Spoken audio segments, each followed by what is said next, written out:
Good morning, everybody. We are live this special Tuesday edition of the Going Broadway podcast. We're here. We're ready to talk some wrestling. Alex and Cole with you this morning. Cole, what's happening? Good morning, everybody, and welcome to the greatest wrestling podcast ever. And we have a great show in store for you today, and I'm excited to talk about everything wrestling related. Right off the bat, our apologies for the last-minute scheduling change, just with some scheduling conflicts.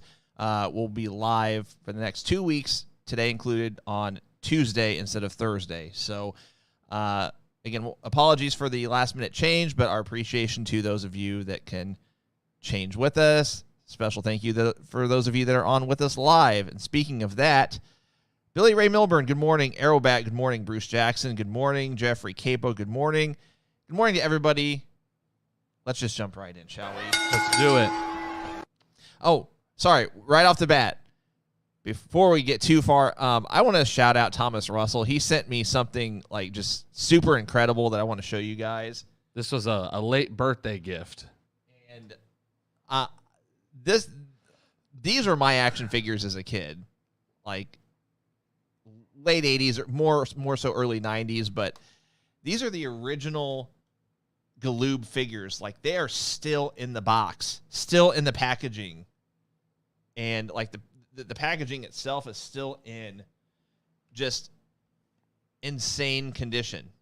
I like the only flaw. I mean, it's just there's some creasing here. There's a rip here, but besides that, I mean, this is incredible. So anyway, just as soon as I opened it, it's just like the nostalgia just started flowing. I just remembered playing with these as a kid, and the fact that they're still in the original packaging was insane. I was not expecting that at all. So, Thomas Russell, once again, thank you for the incredible birthday gift. And, it's one of those things, Cole and I always say that when people get us stuff, give us gifts, and just that's something like I'm not going to sell that no matter what. And that's saying something, because that's super valuable, you guys. Like, it's still in the packaging. The packaging itself is just in really good condition, because that's 32 years old. That's just crazy. So once again, Thomas Russell, thank you so much, man. That seriously made my day when I opened that last week. So let's get down to business. What do we want to lead in with? I have a couple things. That's fine. I mean, we didn't really talk about this. On my mind. A lot of times with our off the top segment, we'll kind of chat a little bit ahead of time in terms of what we want to bring up, what we want to discuss.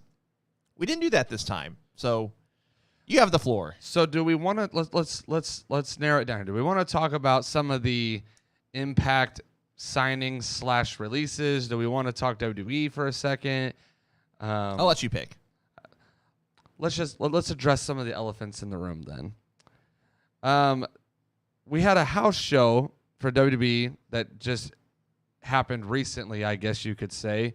And afterwards, Roman Reigns cuts a promo that people are insinuating, I should say, that he may not be a in-ring full-time competitor much longer, and that he would be heading into a new phase and new part to his career and to his life. Your thoughts on this? I also read that he has negotiated his contract, or has a new contract that requires him to work less dates. Your thoughts? Hollywood. Are we getting another recycled Hollywood storyline? No, I think he's just going to go into acting, and he'll do the same. He'll take the same path that Rock and Cena took.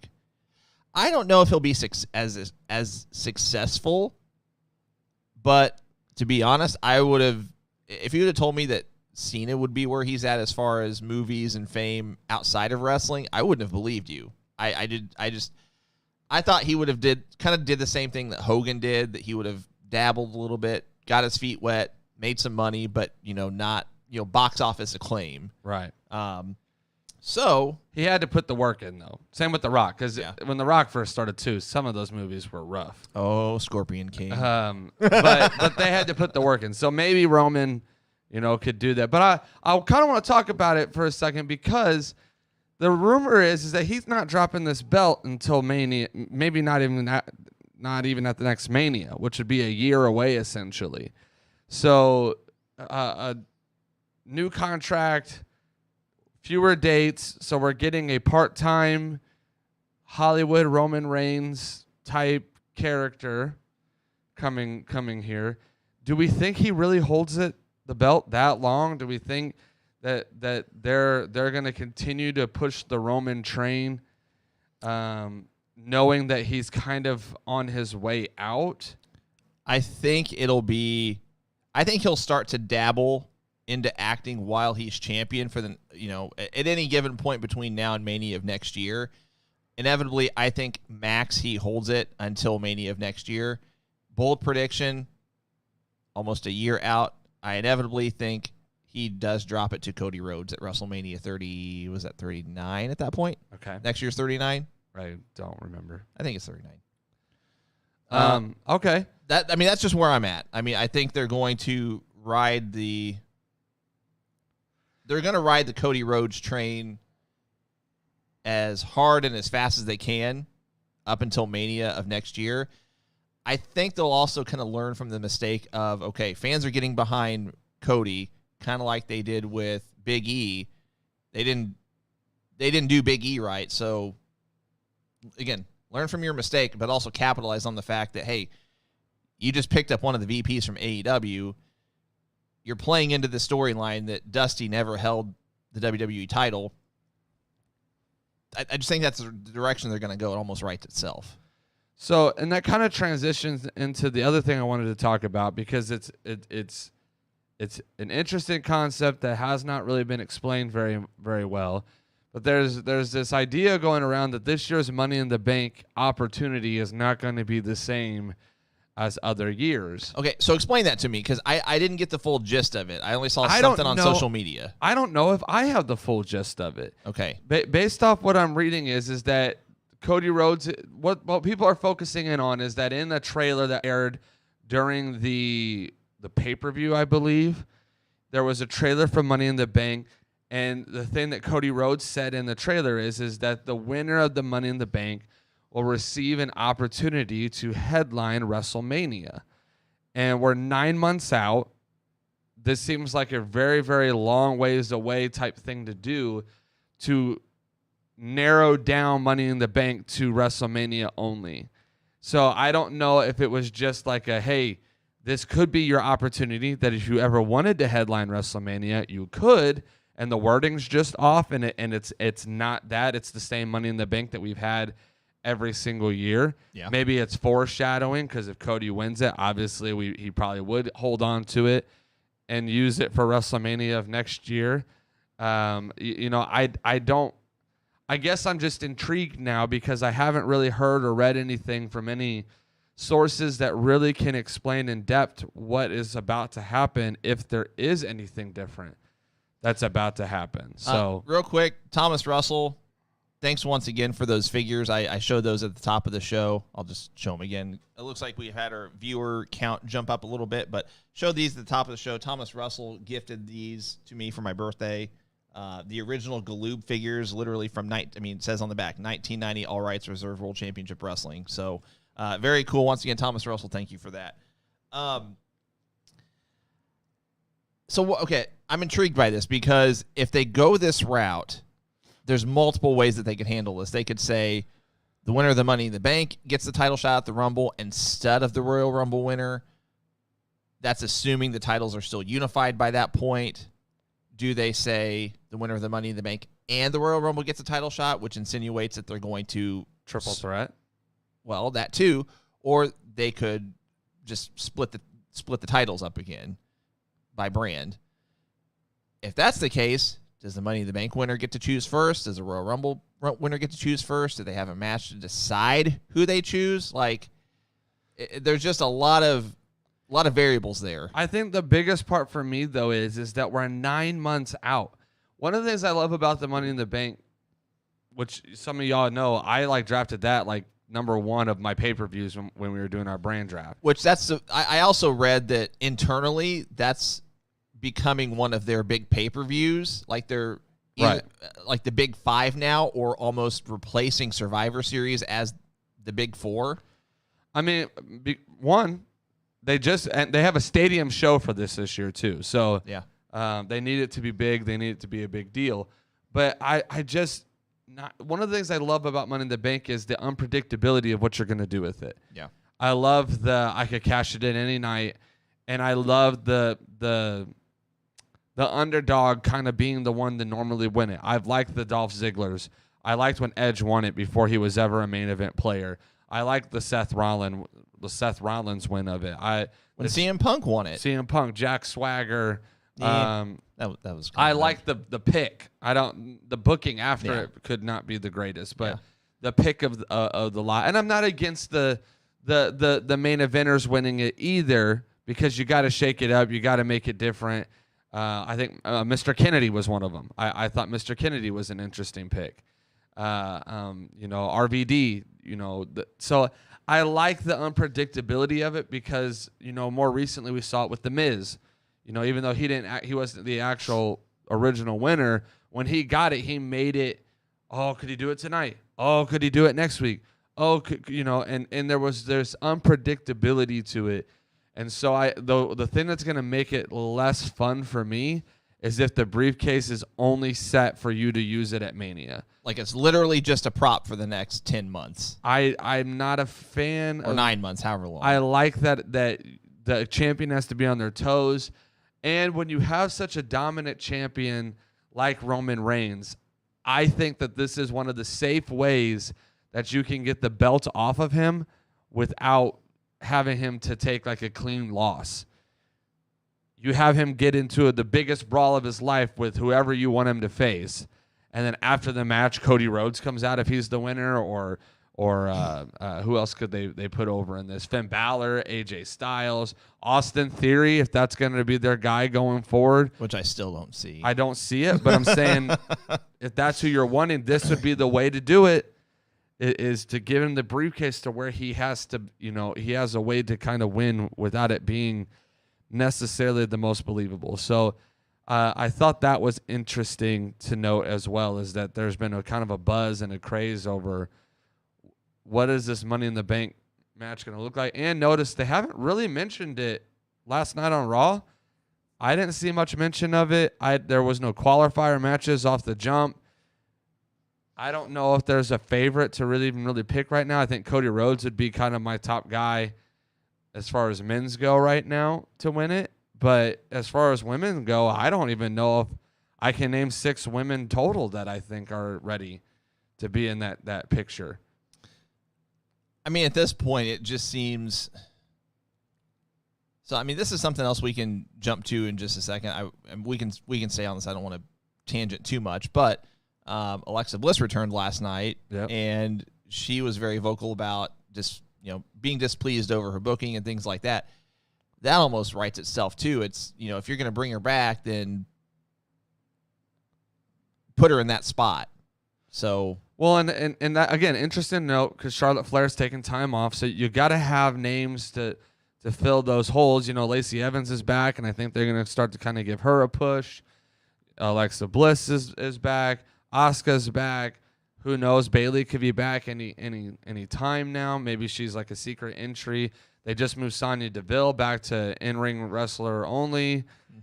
So there's some names there, but you have Sasha Banks in the tag title picture right now. So I don't know. Here's a thought. If they're going to go the route, this is just another variable to consider. If they're going to go the route of having the Money in the Bank winner challenge for the title at Mania, no pun intended, in theory, they could have literally 4 different Money in the Bank matches, one men and women for each brand. That begs the question, is there enough talent for either roster, men or women, to fill 7 or 8 spots? Because if it's 6 or less people, it just seems like it's, for whatever reason, it's like 7 or more is that sweet spot of. enough people in the been match. 6 in the past. I know, and I don't care for those. They used to do one when it first started. I think it was 8, and I really liked that. Yeah, I do too. There was a lot going on. Yeah. But if we were to keep it at 6, just for the sake of the argument, I think you would have enough. But would you book them in a way that they're all believable to win? Oh, probably not. Not to mention, right now, you do have the titles unified. I have noticed there's been no push to have a singular belt, though. They've also gone in reverse to unify the tag titles, which is... So it's and I'm reading that that's the goal, is to unify all the belts. So if that's the case, then I'm thinking we need one singular. It's going to be one singular championship for each division. Then we only need one match. Maybe. So, I don't know. I don't get it. I've been trying to understand the complexities of what they're doing, especially with Royal Rumble also being one of your big pay-per-views and it being kind of the kickoff to your road to WrestleMania. I think it makes sense to have the winner there decide who they want to face at Mania. Now it's not going to really be a decision. If it's all unified belts, they're going to get to face the champion in the main event of WrestleMania. I'm cool with that. But now if you're doing this with the Money in the Bank as well, now I'm not. I'm confused. I don't get it. Yeah. We'll see. TBD. So, anywho. What else? You mentioned Impact. So Impact, we had a major, what I felt like was more of a major signing, and then we also had some people that are no longer with Impact. Indeed. So we read that Willie Mack and I believe it was Jonah, they are no longer Impact Wrestling talents. Their contracts have since expired, and they did not re-sign. From what I understand, they both were offered contracts too. Oh, yeah. I mean, the way I look at Impact Wrestling for guys like that is they're going to be there for a cup of coffee, get their feet wet, and then explore other options to see probably what's the best fit for them, and then make a decision whether it's, I want to stay just with Impact. I want to stay just with NWA, just New Japan. Wherever place I choose to stay, I want to maybe negotiate with them. Hey, I am in, just for the sake of having an example, I'm an Impact talent, but I want to be able to also have the freedom to work limited dates for independent shows, for New Japan, for NWA, for insert company. So I think that's what they're doing. I wouldn't be shocked to see one or both of them back in Impact at some point, whether it's full-time, whether it's, on a per-appearance deal. So, well, let's talk about it for a second. Jonah, I think there's a lot of talent there. He's got a good look. Do we think he is AEW, ROH material? Do we think he's NWA material? Do we think he's MLW, New Japan? Could he go back to WWE? I mean, I think his best fit in terms of just in-ring style, size, also considering that, he's been in NXT, he's probably deserving / worthy of a decent payday, so to speak. Best fit's probably Ring of Honor.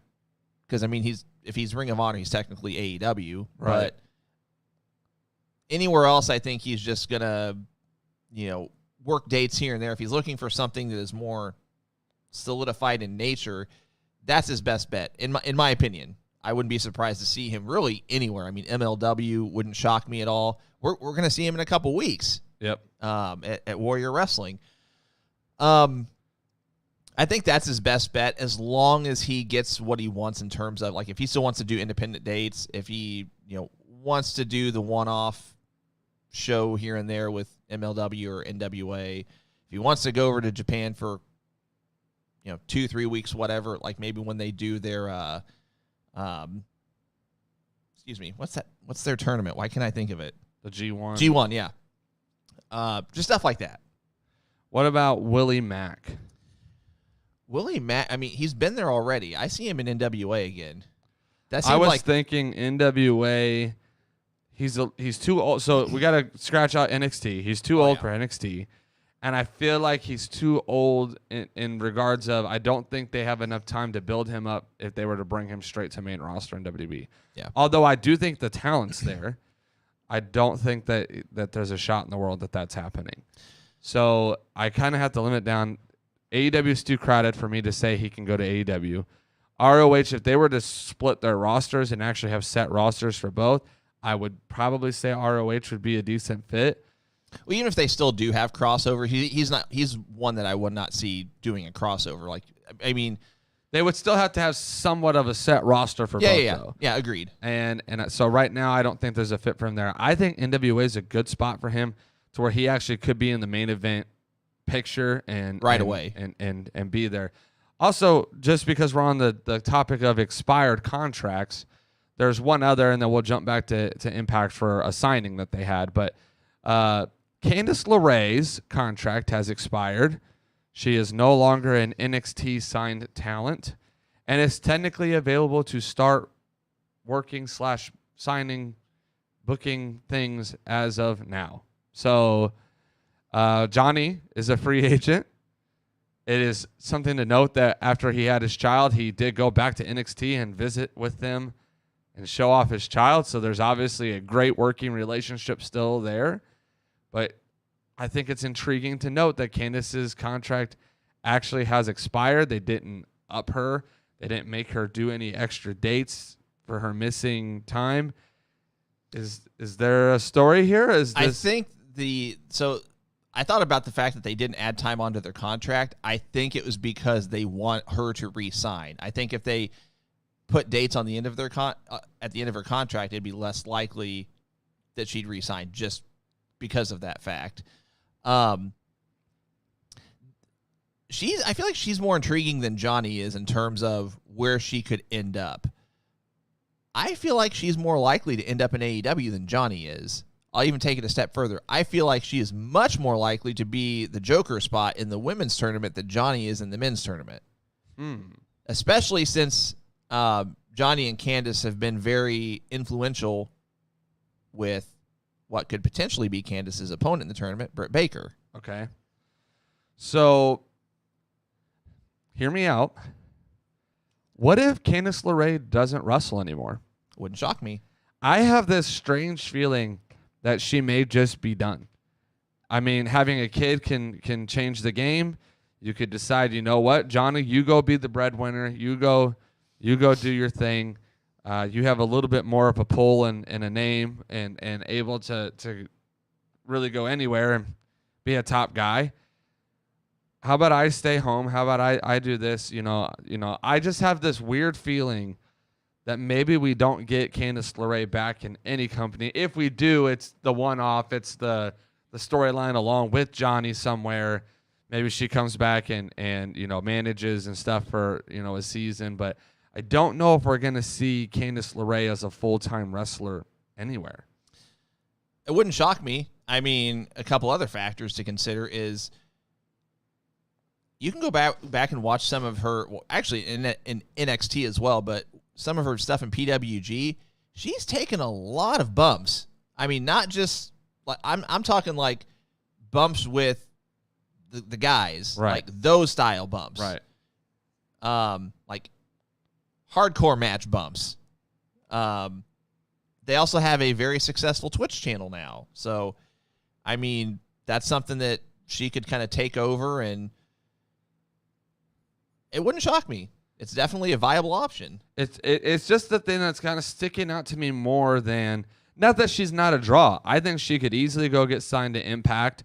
I think she could easily go get signed to AEW from the standpoint of your women's division needs help. I don't know how many times I got to say that. I don't know if there's any. I think those are the only two companies for her, unless she was to go like, wow, Women of Wrestling or whatever. Like, I don't know if there's really a spot for her in NWA. I don't see her as a fit, I should say, in NWA. So maybe she just does independent bookings too. I know a lot of them they won't sign with any company and they'll just go out and make their money doing the house shows and the independent scene and whatnot. And so there's an option there. But I wanted to throw that one out there as well. Now, hold on. Something to also consider. I had to look this up just to make sure. I know that AEW's got some California dates coming up. That's where Candice is from.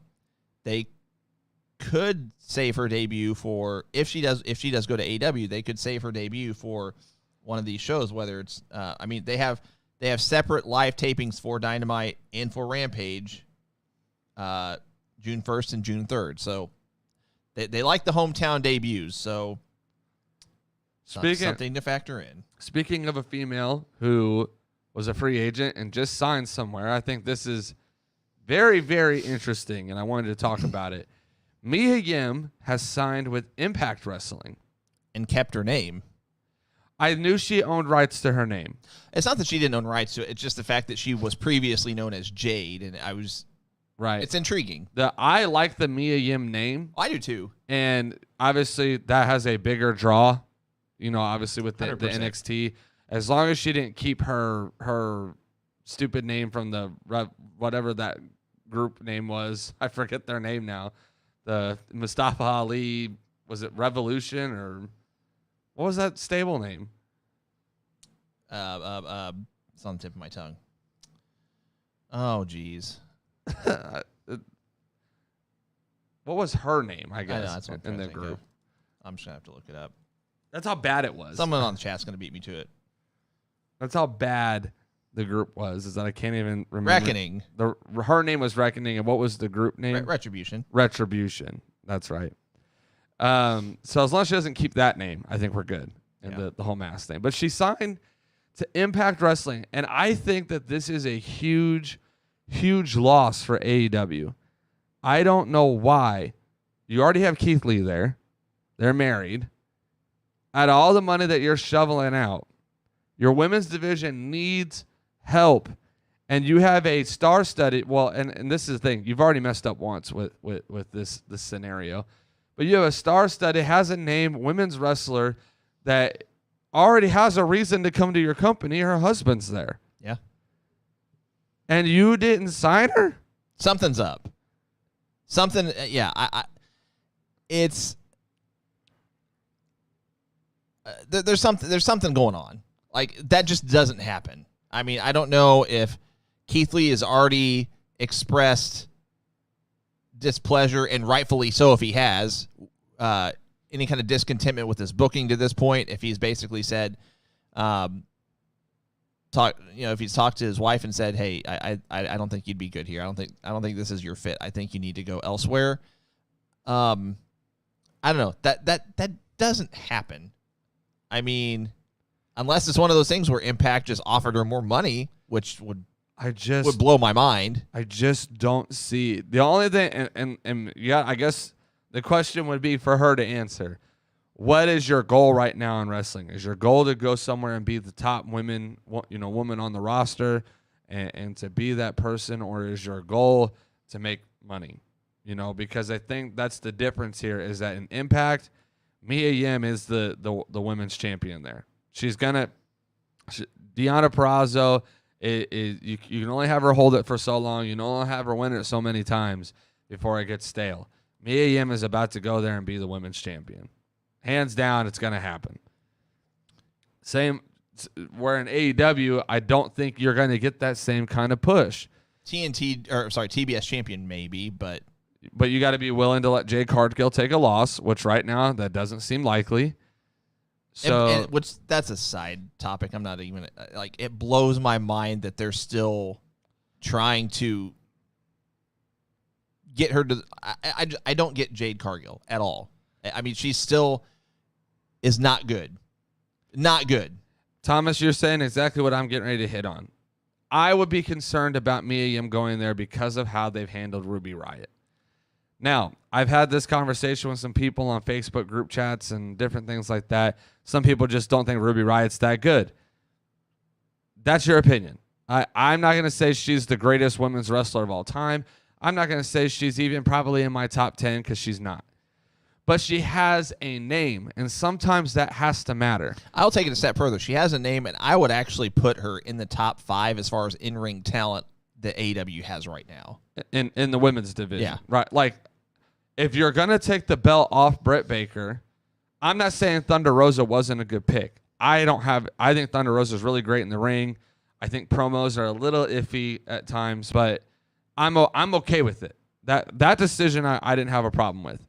What I have a problem with is you have Ruby losing to a Jade Cargill. You have her lost in the mix already, and she was a really highlighted name from WWE. You know, she had a huge platform that you have to capitalize, I feel like, in my opinion. And so if I'm Mia Yim, I think that would be something that would maybe give me a little bit of a head scratch, at least, of like, okay, are you going to handle my booking correctly?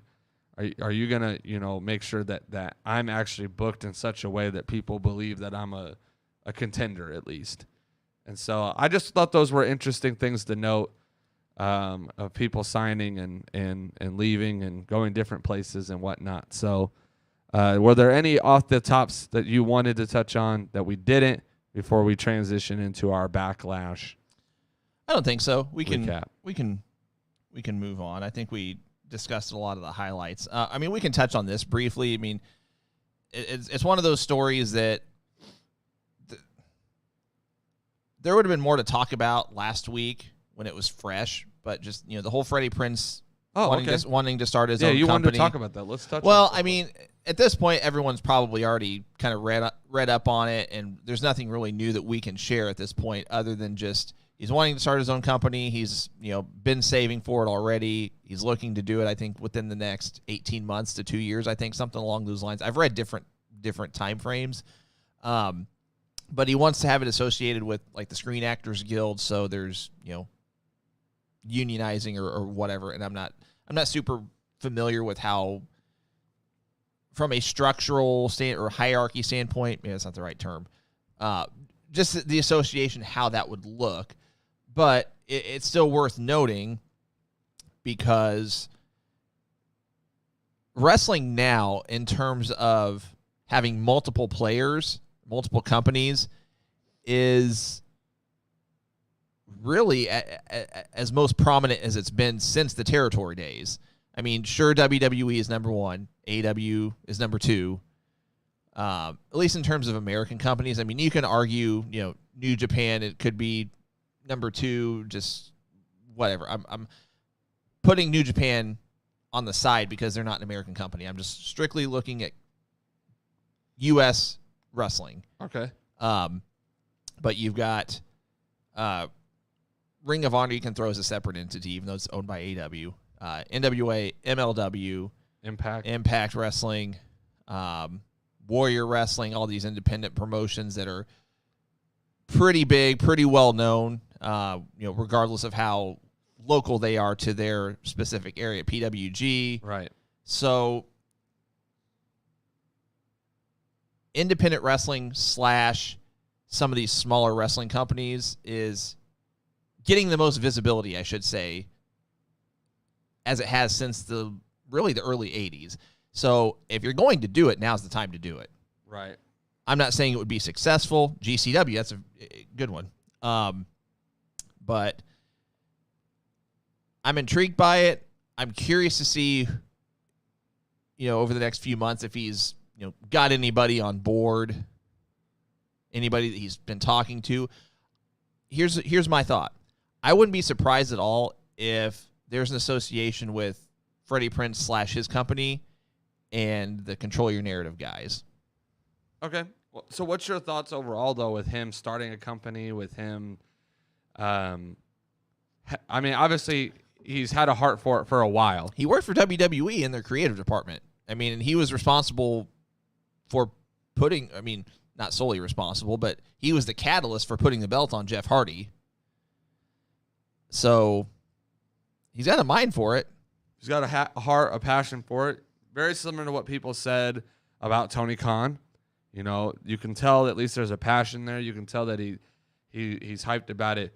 Do you think people are going to see this as cheesy on his end, like as far as wrestlers go, of getting people on board? Because for him to really take off, I think he needs a solid 10 guys, maybe a solid 4 tag teams, and a solid 5 women that people are actually behind and invested in for him to really be able to get it off the ground and to make it a home for other people to want to check out. That's my thought process as far as if he's going to start a wrestling company, you kind of have to do things backwards. You, at least ideally, I would make sure that I've got a number of different people on board before I ever even do the whole business side of it, as far as, filing for the LLC and, seeking out sponsors and investors, et cetera, et cetera. So I don't know.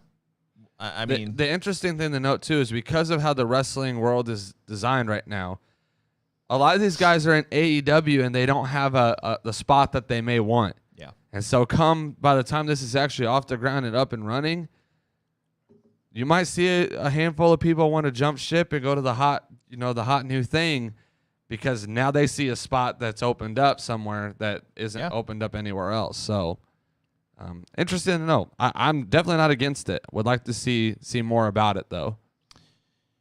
The grass is always greener. We'll see what happens.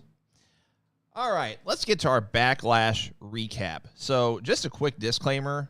I've watched most of the card, but not all of it. So, a couple of matches I won't have really any input. So I'll kind of defer to Cole for those particular matches. Let's just take the card from start to finish. Cody Rhodes defeats Seth freaking Rollins.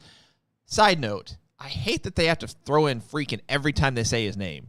It's so irritating. Like, just call him Seth. Call him Rollins. Call him Seth Rollins. You don't have to say his full name. Like, it literally makes me think of whenever a kid's in trouble, you say their full name, but you hear it every single time they say his name. It's like, guys, we get it. I liked it until it was overused. Yeah.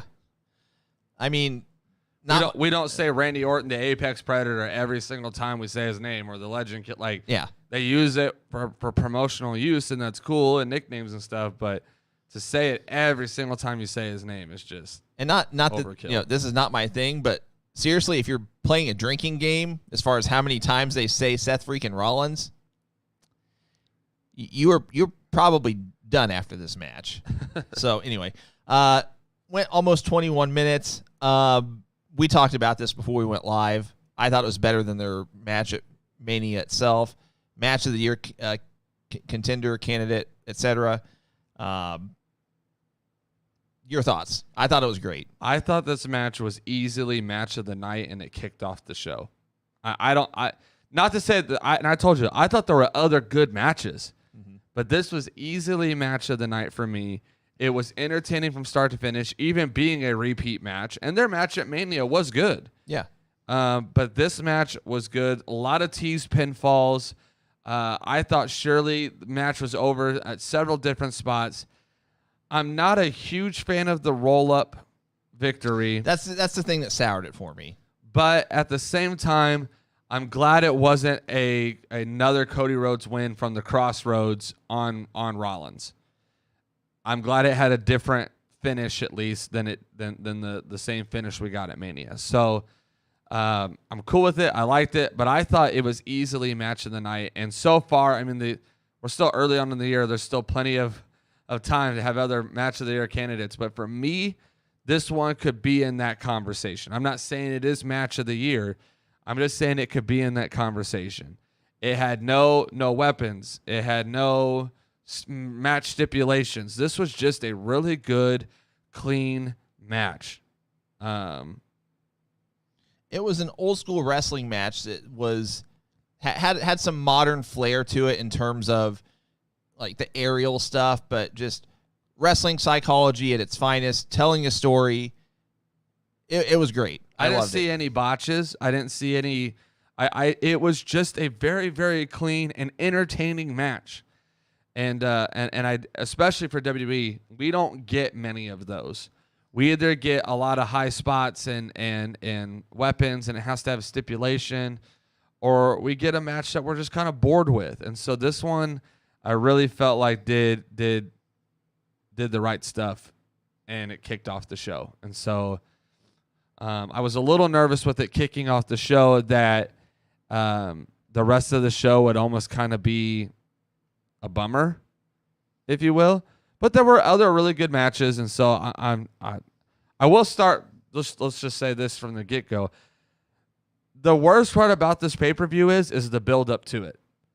They did not build this pay-per-view up well enough, and the match, there wasn't really, in my opinion, a bad match. You may not have been as invested in it, and I think a lot of it has to do with the build-up to it. Mm-hmm. And so I was very underwhelmed with the build-up to this match. I know a few of our people in our chat groups and stuff had mentioned, are you guys even excited for this? You know, and I feel like, you know, 2 or 3 times a year WWE puts on a pay-per-view that we're just not even really excited for because they almost forgot that they were doing it, like the build up to it. I saw someone tweet this. I forgot who it was. I just remember it was somebody that I want to say maybe it was Sean Ross Sapp. I don't remember, but whoever it was essentially said that from a trend standpoint, these pay-per-view events, these premium live events, whatever, the WWE puts on that they don't necessarily promote or build up the best, tend to be the best ones, at least in terms of in-ring action, in-ring storytelling, etc. I don't disagree with that. I think the wrestlers, they almost know that, and I've noticed on those pay-per-views that they actually end up putting together a lot of them. They end up putting together really, really good matches, knowing we got to do something to get people talking about this, even if they didn't watch it live. Yeah, they're gonna go back and watch it because they heard about how good it was. So, I love this match. I don't know how I feel about it kicking off the show. I didn't like it kicking off the show, but I mean that's one of those things. It's hindsight's 20/20. If it was more of a dud of a match for whatever reason, like if just stuff in the ring didn't flow as well, I'd have been okay with it opening the card just because it wasn't as good. I think the argument can be made, and I know Roman is the big name right now in the company, but I think the argument could have been made that since there was no title match, that could have opened the card. That, or at least Cody and Seth, I think, could have main evented, though. I think I would have been more okay with Cody and Seth main eventing. Now, if the titles were on the line, like if they would have done the tag team title unification match, I would have said let that main event. Oh, yeah. But since nothing was on the line, it was just a 6-man kind of banger of a match. I think Cody and Seth could have headlined this pay-per-view, and it would have been fine. I would have literally done this pay-per-view in reverse. Exactly in reverse. 6-man tag, Corbin and Moss, Flair and Rousey for the women's title, Edge and AJ, Omos and Lashley, Cody and Seth main eventing. That's how I would have put the pay-per-view together. And I would have said that even before watching it happened, right? Because, I mean, that just, on paper, that makes sense because you've got your marquee guy, Roman Reigns. You've got your tag champs, Usos. You've also got tag champs in Orton and Riddle. You've got former champion in Drew McIntyre. But none of the belts are on the line. You can still open with a marquee match. Right. And go from there. You know, yeah, that I would have put together the card exactly in reverse. So, agreed. Match number 2, Omos defeats Lashley. Interesting statistic, ending Lashley's 7-month undefeated streak in terms of pinfall losses on a televised show, I believe is what I read. Little under 9 minutes. Wasn't great, but it's better than their Mania match. The match didn't bore me. I'll put it that way. It definitely, to me, still screamed more pre-show match than it did.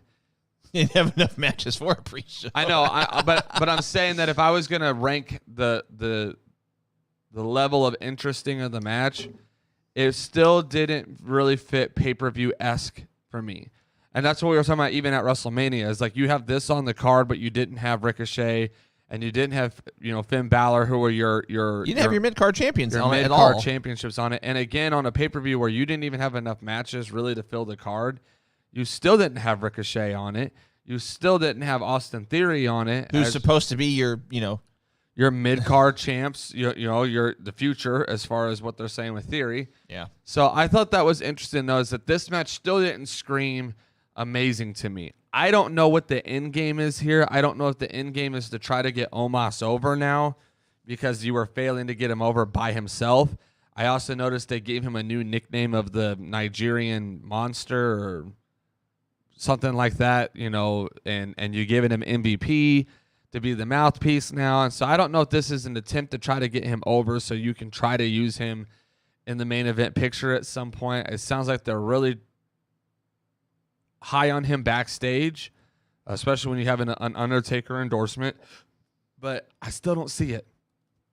And I don't know if Lashley would have been the guy that I would have put up against somebody to try to get him over. Lashley is really, really good in the ring.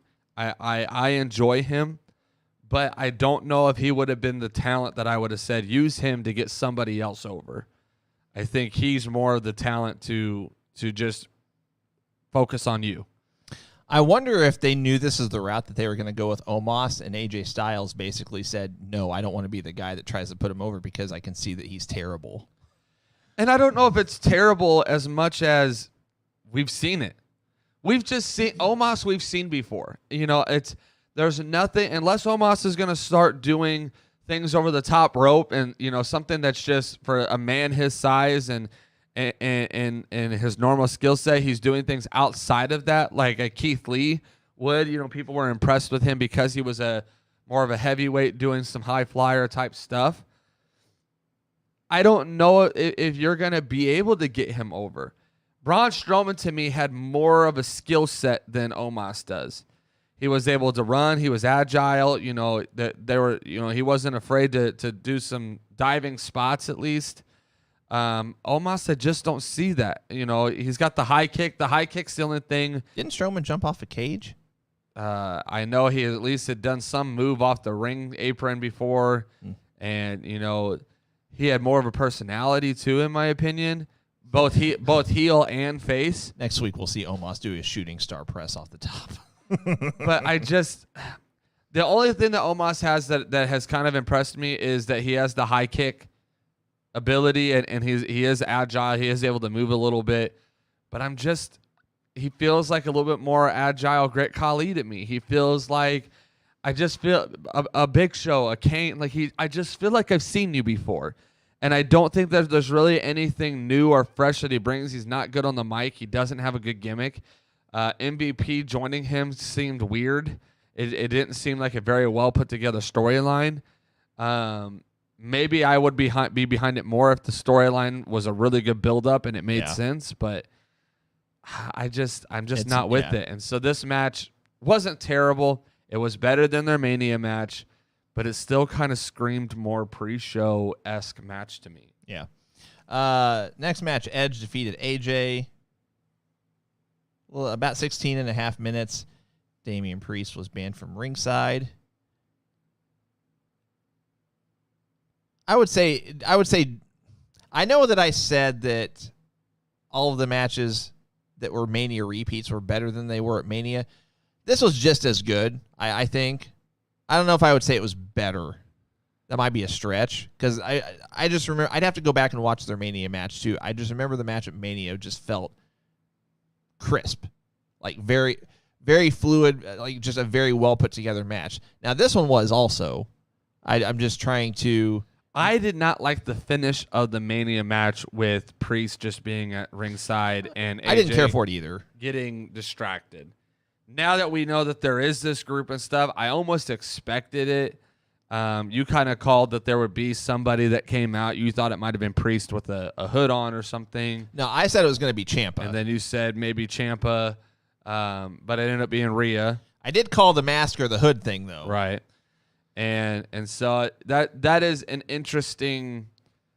The storyline they're doing right now is interesting because you kind of got this like AJ Styles, Finn Balor tag team kind of forming or alliance forming with it's Bullet Club versus Judgment Day. Bullet Club. The problem is that they're building the Judgment Day stable to have more people in it, and I don't think you should do a Bullet Club in WWE where you add people to it.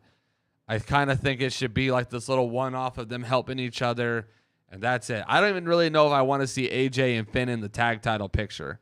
We just got AJ out of the tag title picture. Let's not put him back in it. I'm trying to think off the top of my head. I don't know if they would do this. You could always bring Good Brothers back because they're original Bullet Club members. If you're WWE, and they're no longer Impact talent, right? They're free agents. I mean, I don't think they. Right now. I mean, to my knowledge, I mean they haven't signed anywhere. But if they really want to bring guys back that are original Bullet Club, and if Gallows and Anderson would actually take the deal if they're offered one.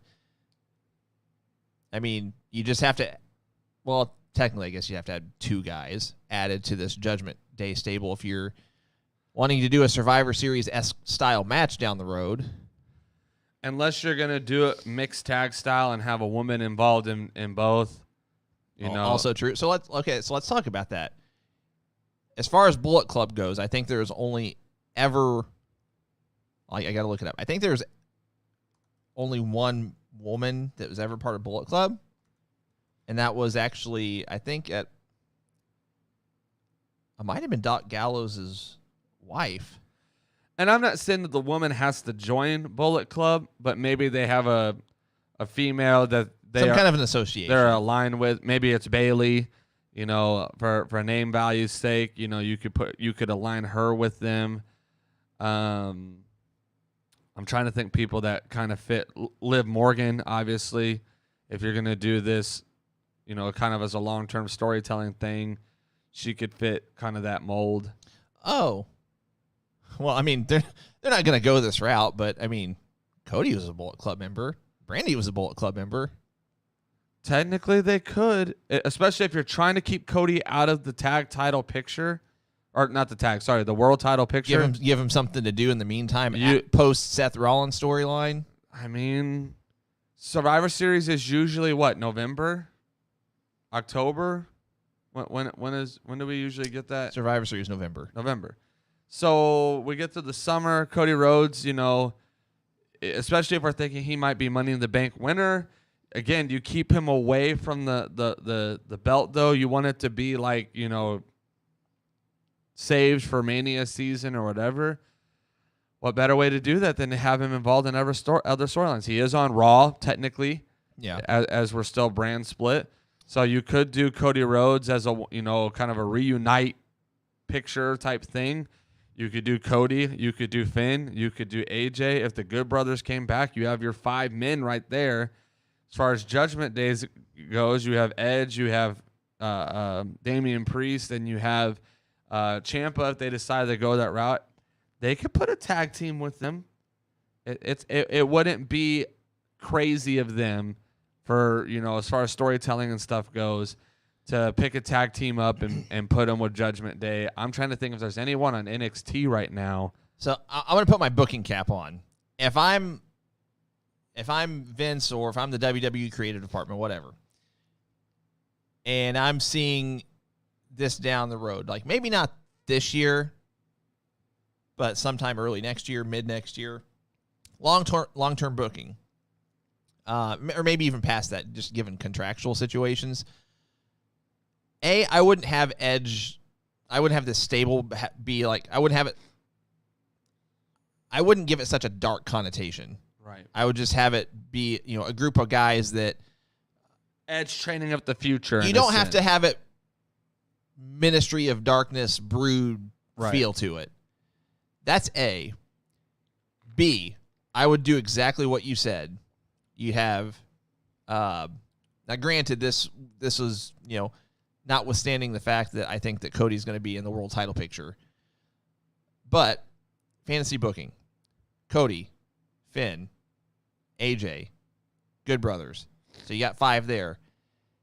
On the other side, Edge, Damian Priest, Tommaso Ciampa.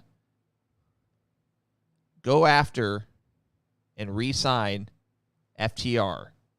Bring them back as the Revival because they have that association with Edge because they're friends in real life.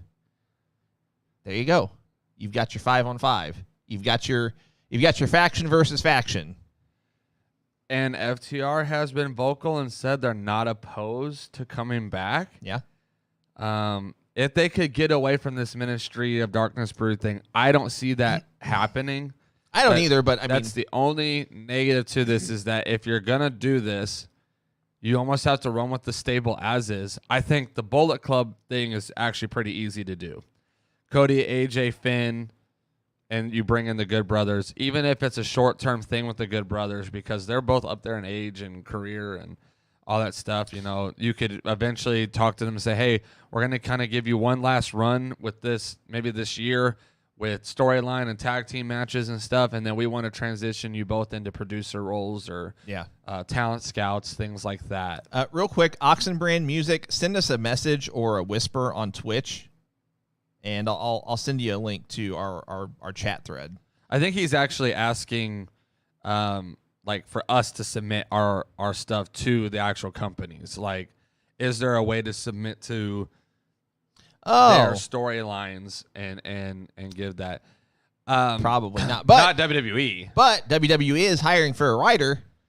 They have a job opening posted on their website. Maybe I'll apply. Maybe I will not. and move to Connecticut, Stamford. But so I'm trying to think. Does WWE have anybody that could fit Edge's stable that's more of an established tag team? I mean, you could pull. You could. There are guys that you could pull that would fit the bill. I'm sure. I mean, could you say grizzled young veterans? No. The Creed brothers. If you were to repackage them, I guess I kind of like how they are. I'm just trying to think. I would have said MSK, but that's kind of out of the question now. Von Wagner. They kind of think he's a future Edge anyway, so you could put him in there. He could easily kind of become more of a darker character. Joe Gacy? I mean, I don't know. I'm trying to think. Joe Gacy would fit. You wouldn't have to do much to him. I'm trying to think of if there was any established tag teams, though. I don't think there are. And I'm not coming across. Is there any on the roster that could join without repackaging the War Raiders or the Viking Raiders? That'd be the closest thing, but I don't know if you have a darker tech, because that couldn't be the Alpha Academy, won't be the Usos, won't be the Street. Ziggler and Rude? No. I mean, I'm trying to think of people that would stand out, but I just don't know if they have that unless they're going to go sign a tag team out of the free agents like they are with like they would have to do with the Good Brothers. Yeah. I don't know if that's there, but that's an interesting thing to. Anyway, let's go back to our Mania recap. Gotta go back to the correct page here. Actually, you know what? I can't go back because I exited out of it.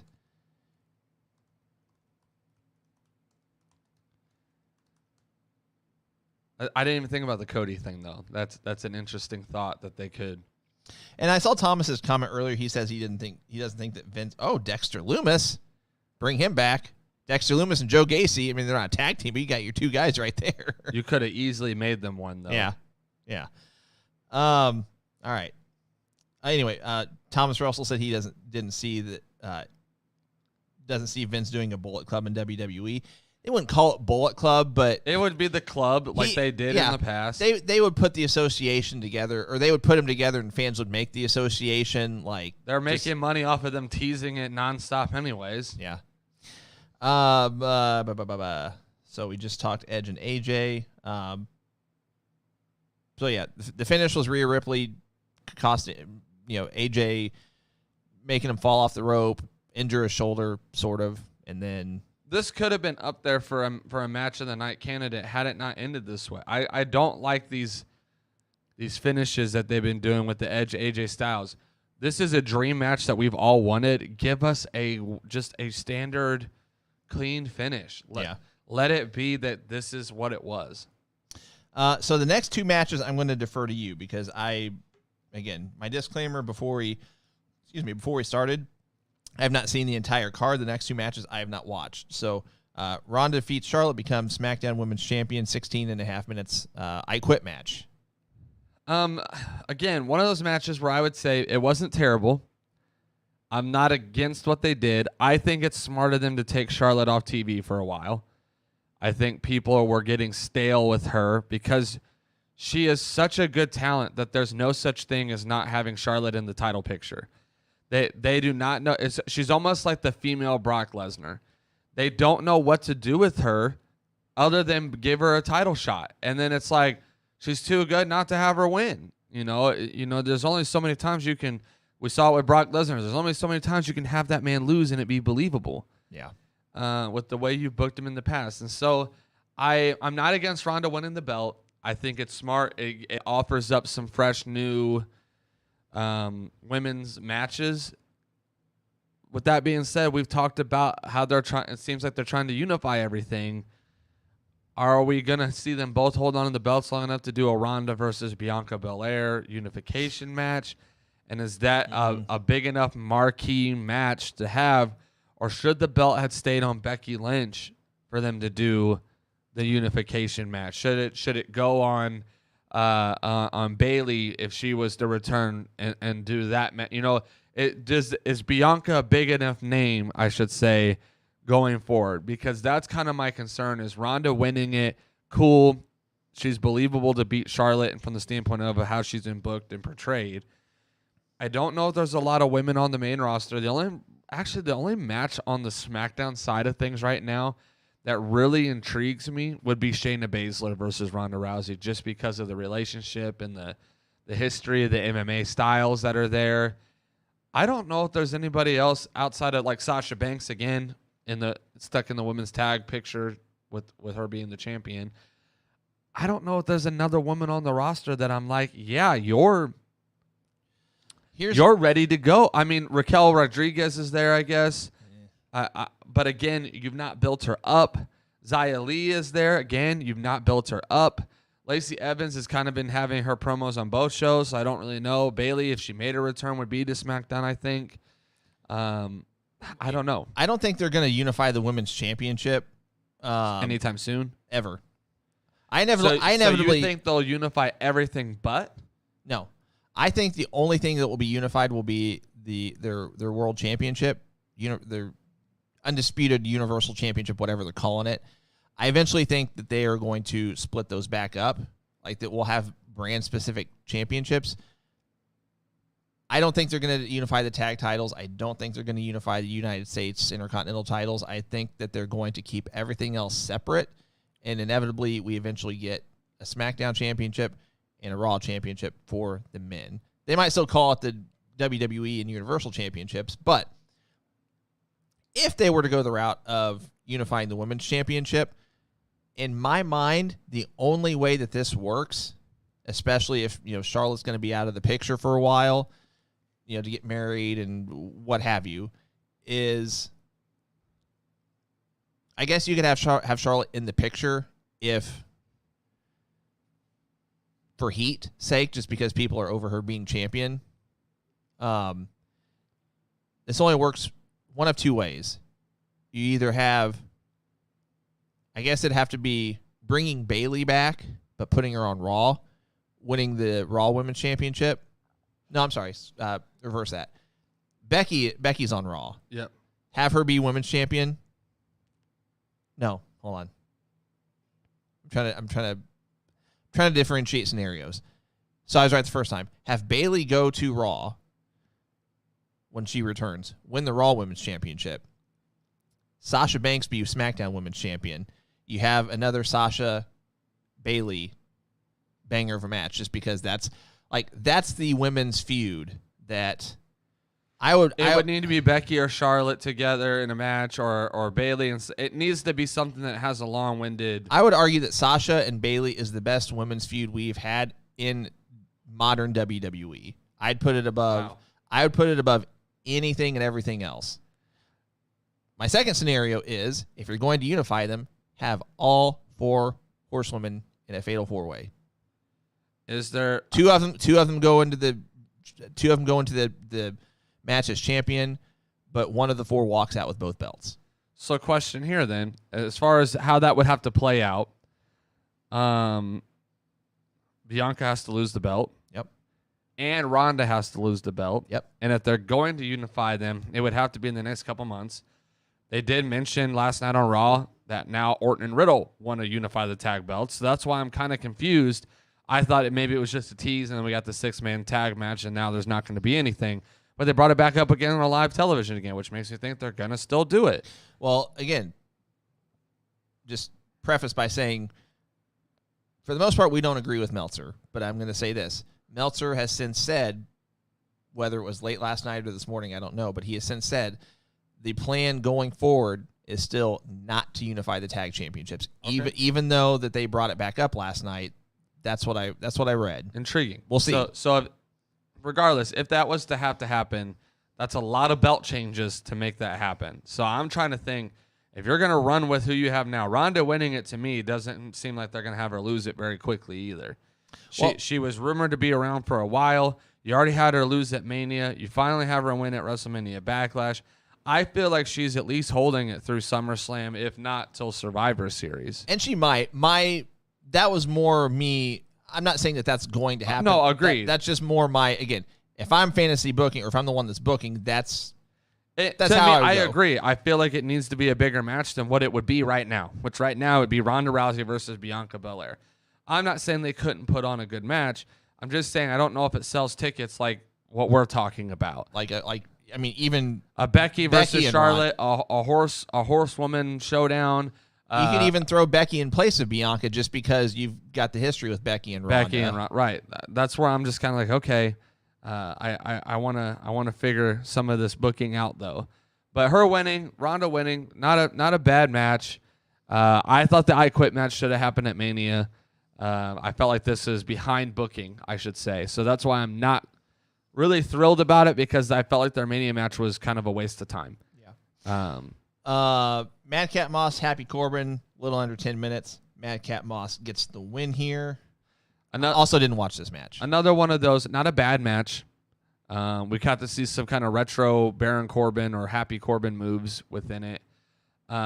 It seems like they're going to push Madcap Moss still, and that kind of on Raw, he's kind of their younger guy they're trying to put, or on SmackDown, I should say, their younger guy that they're trying to push, and that Theory is kind of their younger guy on Raw that they're trying to push right now. I would not be shocked if we actually see Madcap Moss win the IC title at some point here soon. Just to put this in perspective as well, at least on the WWE Network, I remember seeing that the pay-per-view from start to finish was under 3 hours. In terms of in-ring wrestling, just slightly over an hour and a half, which is crazy. I feel like this is one of the shortest pay-per-views, non-NXT pay-per-views that WWE's had in a while. And this match probably could have had a little bit more time because, again, it wasn't like it was a bad match. It just seemed like everything was kind of rushed, and this storyline is dead, in my opinion. I'm kind of done with it now. Yeah. I don't know where you go with Happy Corbin from here, but Madcap Moss, it gets him over, and I kind of feel like you need to start to change his gimmick too and not have him be a jokester. I really hope Happy Corbin doesn't get the cold shoulder and then released in 6 months. I think they really like him, so I don't know if there's a release. I think they do too. I just don't think they can figure out how to elevate him into the title picture like they thought they could. And so he's kind of lost in the shuffle like a Cesaro or a Shinsuke Nakamura type thing. So overall, decent match. Not amazing, but it wasn't the worst. The Bloodline gets the win over McIntyre and RK Bro, a little under 22 and a half minutes. I did watch this one. Reigns got the pin over. He pinned Riddle, didn't he? Mm-hmm. I'm confused by that finish, though. I don't hate it, but I don't like it either. Here's how I would have booked this. I would have had, what's his face from NXT? They've teased him joining the Bloodline. Solo Sikoa. Yeah, I would have had him debut here, and put him with the group. No more NXT. Just shoot him up to the roster. I would have had him cost the match for Drew and RK Bro. That way, it doesn't necessarily make anybody look bad. I don't know what this.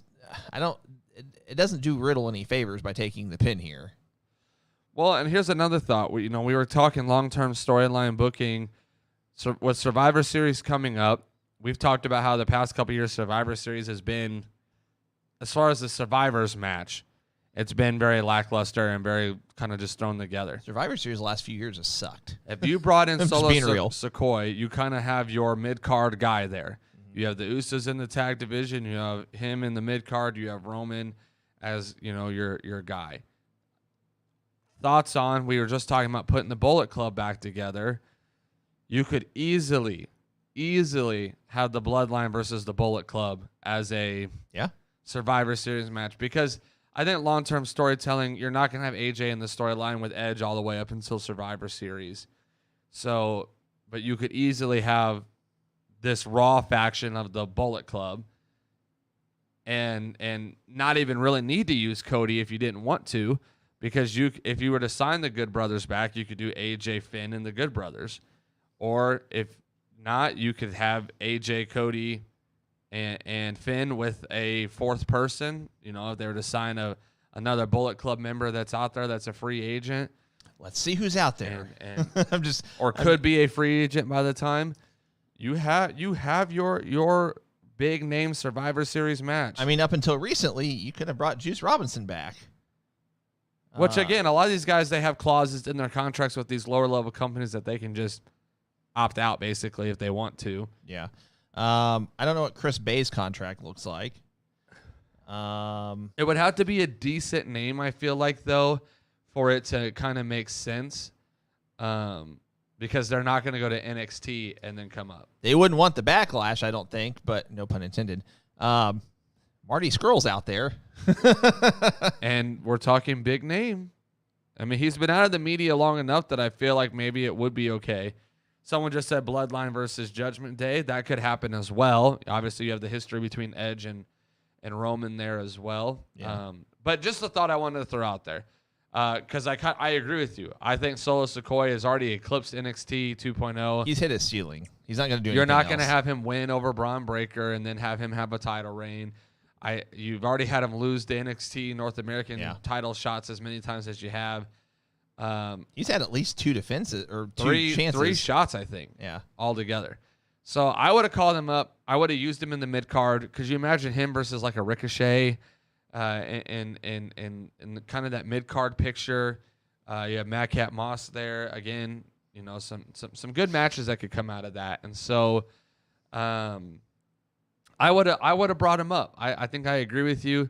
I don't know. That's why I actually said I could have saw RK Bro and McIntyre winning this match, because I don't think Riddle should have took a pin here. I don't think I agree that Randy Orton is able to take a pin here. I don't think Drew's. I think they're all too over for future things that you're wanting to do with them that you can't have them take a pin.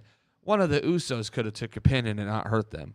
Whichever one has had the DUIs over the last couple years, have him take the pin. But that was the only shocking thing for me. I thought this match was kind of a banger of a match, though.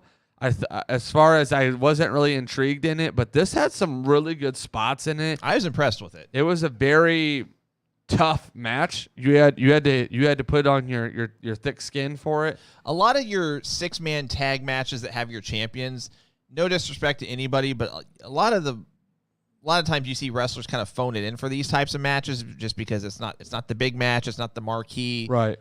It's not the marquee matchup, so to speak, but it delivered. We I thought saw it was good. a lot of RKO, like a lot of there are a lot of creative teased finishes and creative a lot of creative spots and stuff. And so I thought this actually I don't want to say over delivered. I thought it more than delivered from what my expectations were. Again, terrible build up to this match, and I think that's the terrible build up to the entire event. Right. I think that's going to be my number one complaint to this card. Is that had there been a better build-up, I think you would have had a better card. Thomas has way too much showboating between moves. I wasn't bothered by it. I think that they needed it. I think because there was no build-up to this match, I think there needed to be some cocky arrogance from Drew. I think there needed to be some cocky arrogance from specifically Roman. The Usos, they already have been that way.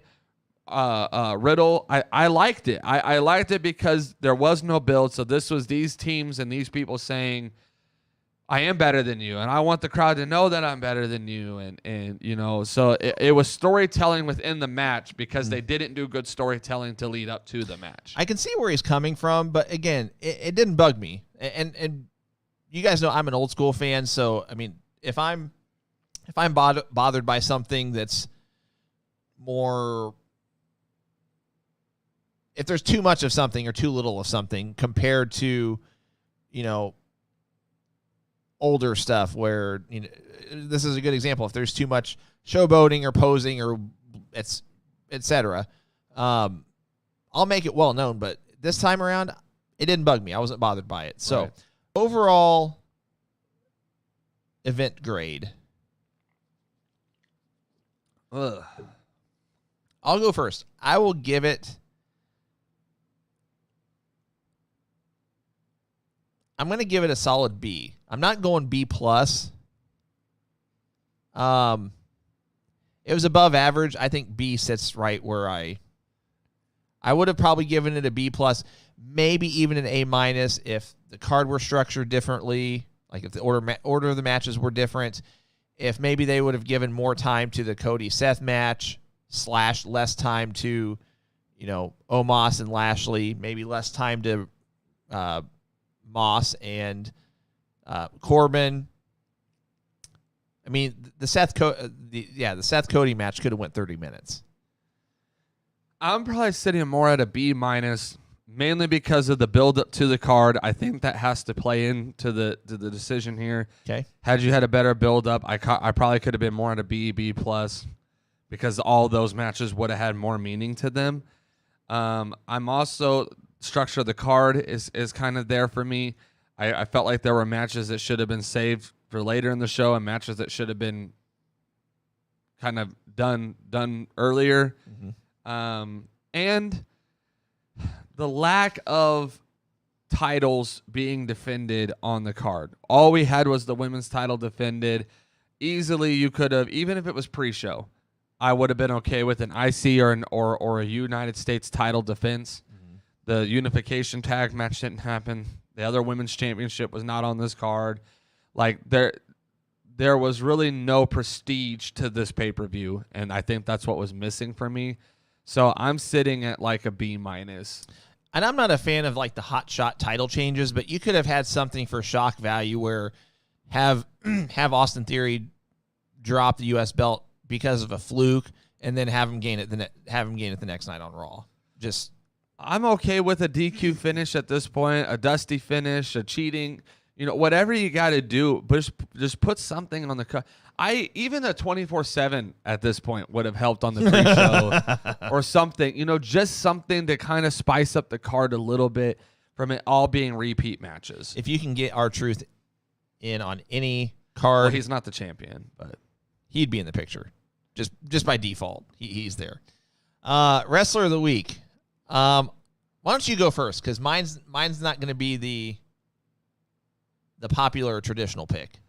mine's actually going to go to 2, and I'm going to give it to Seth and Cody. Okay. That both of them, that match was just so good, and I don't think that there's a way that I could give it to Cody just because he won. So I'm going to say Cody and Seth tie this week, Wrestle of the Week. They had by far the best match of the pay-per-view of the week, and probably, in my opinion, the month. Yeah. I've said this before, I weigh my decision for Wrestler of the Week heavily on if there's a title change, if someone wins a championship. But mine's going to be pulled out of left field. My Wrestlers of the Week goes to the new Impact Tag Champions, the Briscoes. Okay. So, I like it. I knew you were going to pick Seth and or Cody, so I wanted to be different. Yeah, the Briscoes are good too. Promotional consideration paid for by the following. Hey guys, just want to take a second and remind you can check out the Going Broadway podcast live each and every week. Most of the weeks we're live on Thursdays at 10 a.m. Eastern, 9 a.m. Central. However, today and next week we'll be live on Tuesday instead of Thursday, so be sure to make a note of that. But more importantly, make sure you hit the notifications button on Facebook and YouTube and Twitch so you're alerted whenever we go live. That way, if you want to mark a calendar, you can. But if you don't or forget, not a big deal. But yeah, check us out on Facebook, YouTube, Twitch, Twitter. Give us a like, share, subscribe, follow, etc. We do have a Patreon page as well, so check that out, patreon.com/Going Broadway Podcast. All of our platforms are scrolling across the bottom of your screen as we speak. Our Patreon page is reserved for a lot of advanced announcements, scoops. Every so often I'll post a more detailed analysis, so to speak, of maybe something we discuss on the show. But it also gives you guys a chance to give your thoughts, opinions, input as well. If you'd consider becoming one of our patrons, we would humbly and sincerely appreciate it. As little as $5 a month. Commitment gets you in, so to speak. Unfortunately, we don't have any graphics ready, but we are excited, thrilled, honored, humbled to be the presenting sponsor for not one, but 2 title matches at this month's Warrior Wrestling event here in the St. Louis area. It's actually in Collinsville at the Gateway Convention Center. Will Ospreay defending the Warrior Wrestling Championship, men's championship, against local talent, one of the best wrestlers in the world, in my opinion, Davey Richards, and newly crowned Warrior Women's Champion, Athena, defending against Janae Kai. I believe I'm pronouncing that name correctly. Forgive me if I'm not. But we will be at the event. We'll be doing a live stream, excuse me, at 6 p.m. Eastern, 5 p.m. Central. We will be at their Fan Fest event. We will be sitting down with a few of the wrestlers that will be competing on the card. We're hoping to get more to sit down with us, but we'll be live for about an hour or so. So mark that on your calendars. That's Saturday, May 28th, I believe. Yeah. 6 p.m. Eastern, 5 p.m. Central. Join us live for about an hour or so during Warrior Wrestling's Fan Fest event. And that card in itself is, I'm really super stoked about it. I mean, you've got Jeff Cobb against Jonah, Tootie Lynn against Deonna Purrazzo, in addition to the other matches that we discussed. Mike Bennett's going to be there. Warhorse is going to be there. Who am I missing? So far, you've named a lot of the big names, obviously the ones we're promoting as well. But who knows who else could show up, too. I feel like there might even be some surprises that we're not even aware of. So check out their website, warriorwrestling.net. It's got all of the information about Warrior Wrestling's future events, as well as their Fan Fest event. I'm just scrolling down the card right now. I think I mentioned all the headliners. If I'm not mistaken, I think Glory Pro's event is that Sunday, too. I'm pretty sure. It may be.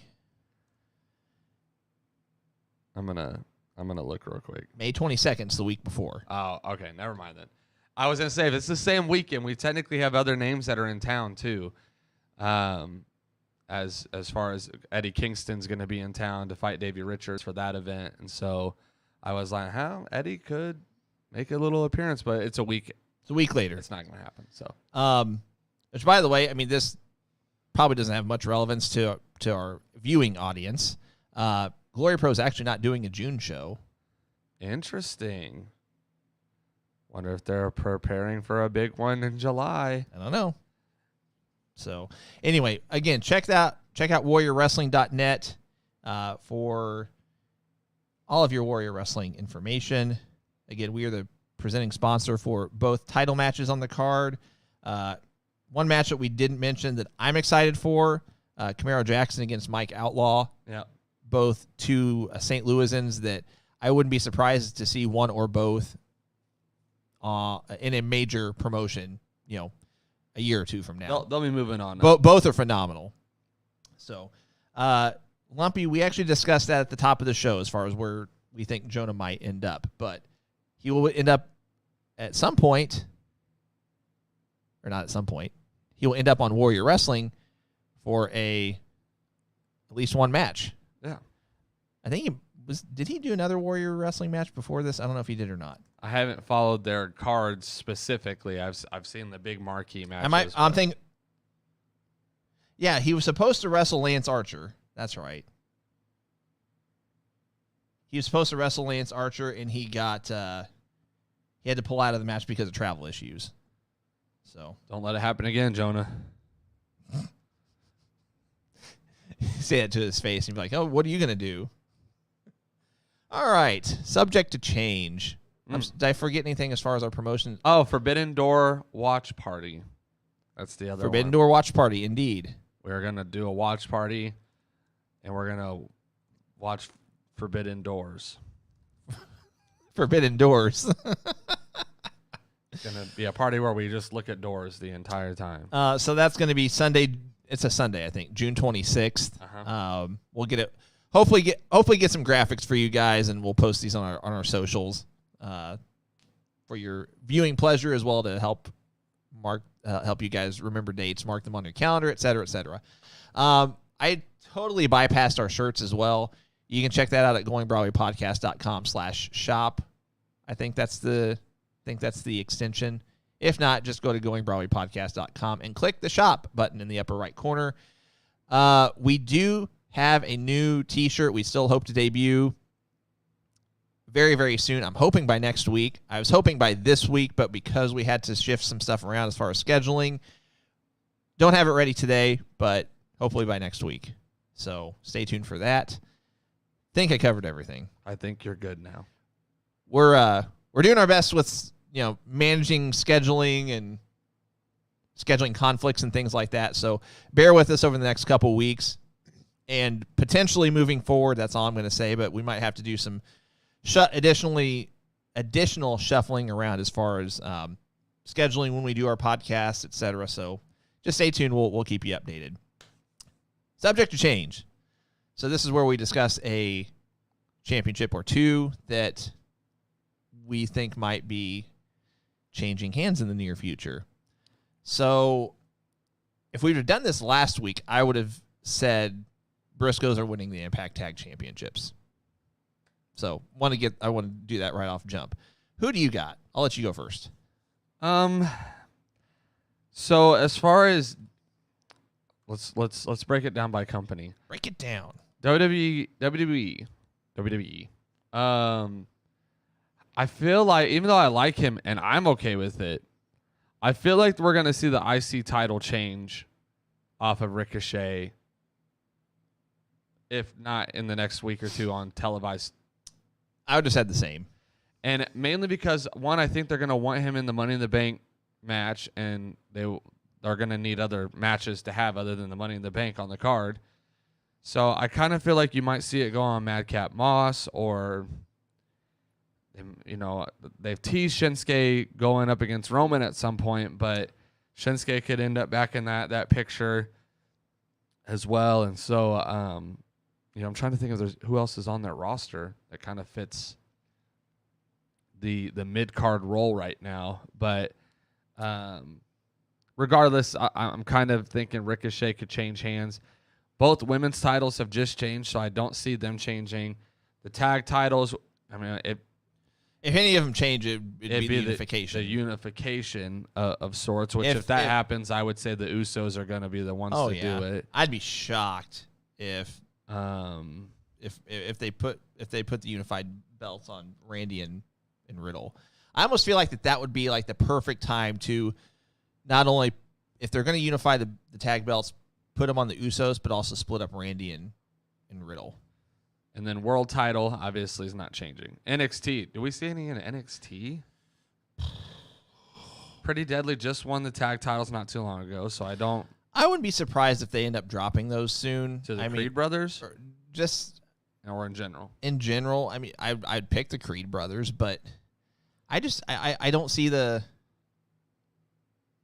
draw. I don't see the point. Cameron Grimes just won the North American. He's not losing that anytime soon. Braun Breaker, unless they're going to hotshot him to the main roster, I don't see him changing anytime soon. And maybe Mandy Rose. Yeah.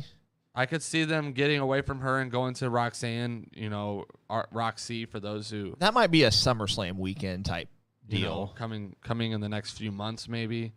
But we're thinking within the next month and a half, really. Yeah.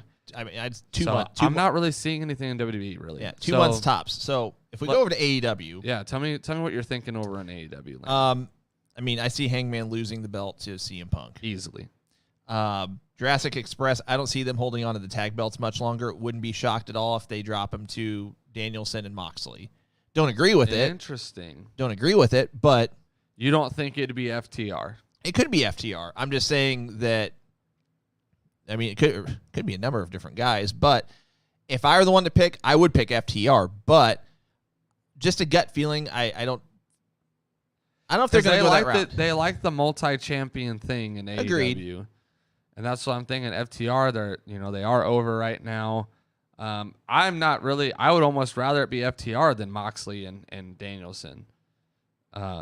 If I had my pick, because to me, I don't think that they scream tag champs. I don't either, but it just feels like they keep mentioning the tag championships, or Regal does, I think. By the way, Lumpy, we don't necessarily agree with Punk being champion, but I mean, from a storyline standpoint, I don't see how you're gonna have him lose to Paige. Not that I agree with it. I'm just saying the way that they've booked Punk. If he does lose, it ain't gonna be clean. Yeah. If we're grouping this in, I would be surprised if Ricky Starks drops the FTW championship sometime soon also. Well, the tease was Jay Lethal. If you want Jay Lethal to continue to get over for ROH purposes, maybe you have him win it and get it away from Team Taz, who's been the only team and person in a sense to hold it. Inevitably, I feel like that's kind of run its course as far as like the championship in storyline. That, I mean, have him drop it to somebody and then just slowly phase it out. I would have Lethal win it and then him be like, I don't even care about this thing, and throw it away. Yeah. Like just I would phase it out. You would just like cold turkey get rid of it. I'd punt it. So AEW Women's Championship probably not going to change anytime soon. For neither would. Tag belts we kind of see. World title we kind of see. I don't know if I see Scorpio Sky with how much they've been dropping the TNT title. I don't know if I see him dropping it anytime soon. Do we see Jay Cargill dropping a TBS? No. Do we want to touch on the idea of a trios? We can. So it was. I mean, this is a foregone conclusion at this point. Meltzer reported that like the belts themselves have already been made. I wouldn't be surprised to see them debut before the year's over, maybe even as soon as their all-out pay-per-view, or it could be all in, because if you watch Being the Elite, they continue to tease the all in name. It could be just that. It could just be a troll job. Right. But, I mean, there could be some truth to them bringing back the all-in name, because Ring of Honor owned... I want to make sure... I might be saying this backwards. Ring of Honor either owned the name or the rights to the actual... the video to the actual event. Or I might have that backwards. But either way, AEW owns Ring of Honor now, so it doesn't matter. Right. So they can do what they want with it. So as far as who would be the first champions, I mean, it's probably going to be Kenny and the Bucks. Really? Because I'm thinking it's going to be Adam Cole and Red Dragon. I think they're going to want to bring and not that Adam Cole and Red Dragon wouldn't be legitimate, but that almost seems like that would be like Kenny's return to the company to. I mean, if you have a tournament, that's definitely your final. Right. I don't know. Just a gut feeling. I almost see them putting it on Kenny and the Bucks before Adam Cole and Red Dragon. I do think they'd eventually drop it to them. Right. Like they'd have a rematch, maybe even as soon as the following pay-per-view, whenever that might be. I guess it depends if Roger Strong ever gets his release, because he would be the interferer in the match, I would think. But yeah. All right, let's shift over to Ring of Honor. We'll kind of rapid fire this one. Ring of Honor champion Jonathan Gresham. I don't see him dropping that anytime soon.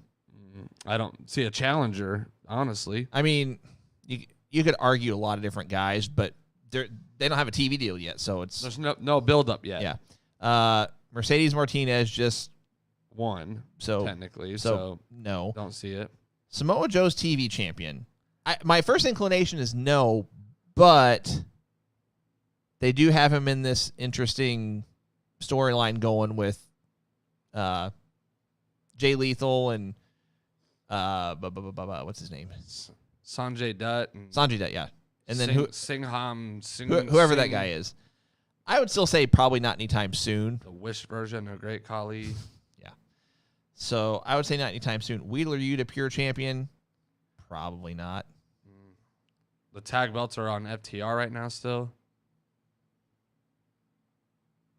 I don't. Yeah, it's FTR. So I don't think that's changing. Probably not. And then we haven't seen the Ring of Honor 6-man championships. I'm still holding them. Is it?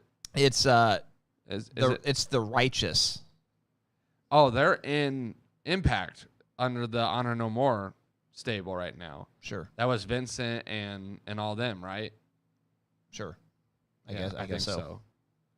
No disrespect to them, but I'm looking at their faces. I don't recognize faces enough, and it doesn't give their names. It just says the Righteous. So I don't know. So nothing from Ring of Honor. Impact, rapid fire, real quick. I'm trying to think. The tag belts just changed, so definitely that's no to that. changing. Let's see. World champion Josh Alexander just won it a couple weeks ago. Probably not. Not changing. Ace Austin also just won it a couple weeks ago. The X Division changing. Championship, no. Tag Championships, no. Matt Cardona is still digital media champion. That could change here soon. Possibly. I mean, I could see that. It's been over 3 months. I don't know if a women's challenger. belt is still Tasha Steele. She beat Mickie James about 2 months ago. I'd say probably not. I guess it depends on booking. Who else? I don't follow it. I honestly. Mia Yim's there now, so I could be. see her hot shot straight to it. Honestly, Knockouts Tag Team Championship. they just won it. Well, it's been 2 months ago, and I'd argue that they won it because that they knew The inspiration was done. Leaving. So They're retired. pretty much, That's what they said. yeah. So And then one other one I want to touch on real quick before we switch is NWA. Let's look at them. Matt Cardona is the main champion there. Is this long term, or do you think that he's gonna have to drop it here soon? And if so, is it Nick Aldis by default, or do they have somebody else that could? if you're gonna take it off Cardona, it just seems like Aldis is. They don't have anybody else really. They could build something like they could put it on somebody and let it be like a shocker type thing, but I just don't know if you have that name that's there right now. I don't think you do. We pretty much covered everything. Yeah. I think. Just when they think they got the answers, I change the questions. We'll take a little bit of time and take some fan mail. Just 1 second. I'm going to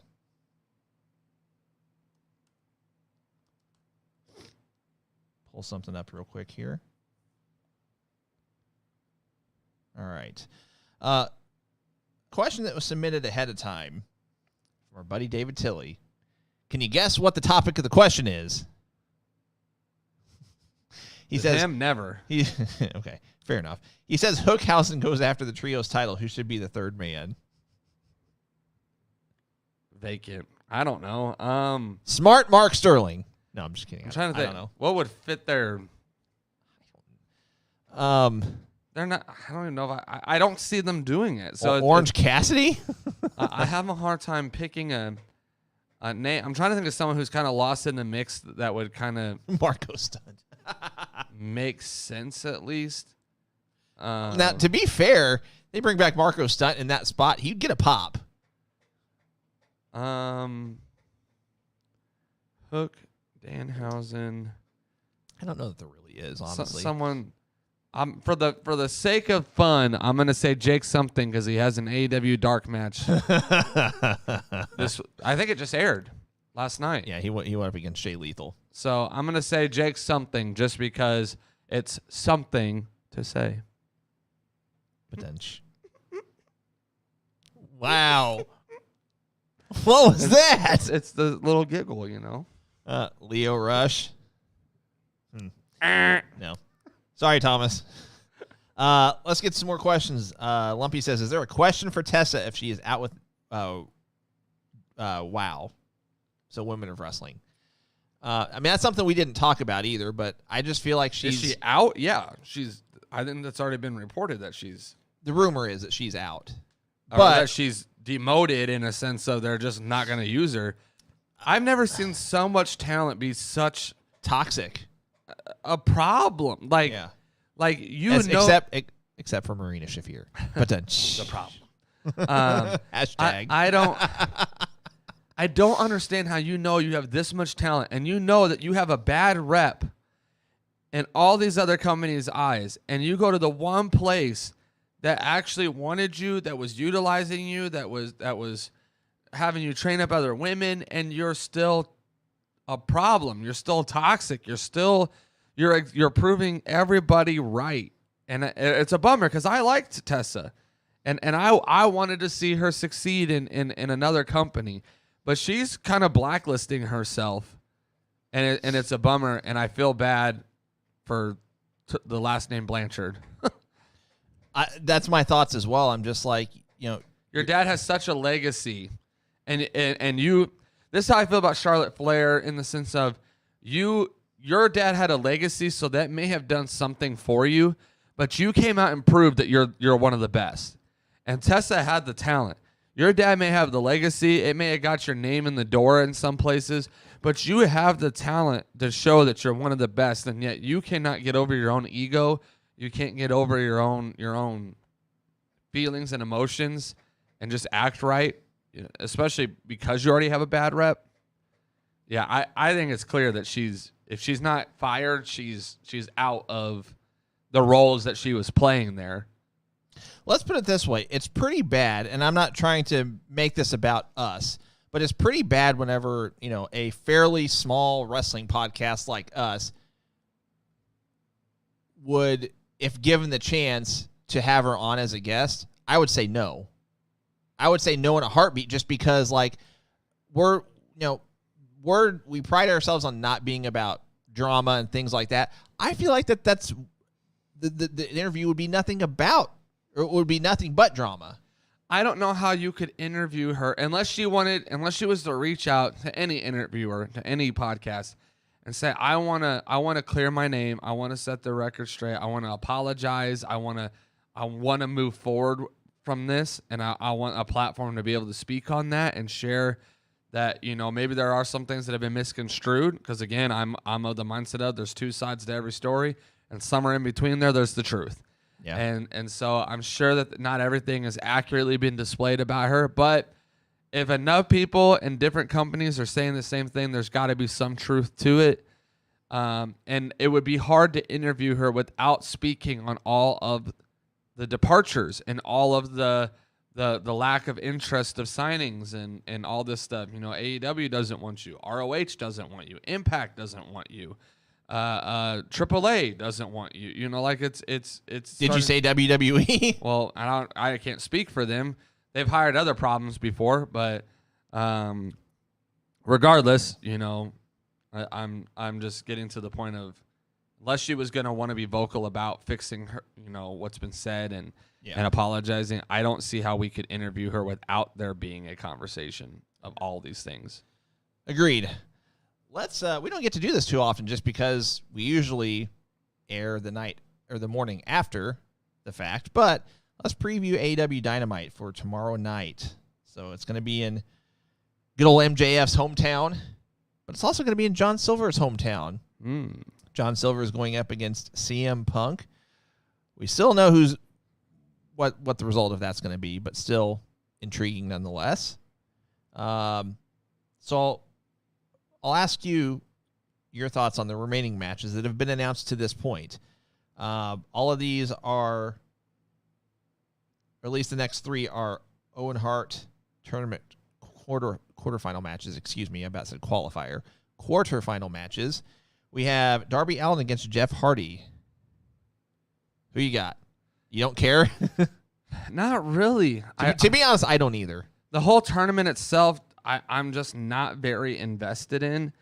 Some of the matchups that are going to happen seem like they'll be decent matches, but then at the same time, the ones I thought would be the banger of matches have been the disappointments. And and whatnot. This one here, I think it's going to be classic Darby versus classic Jeff Hardy.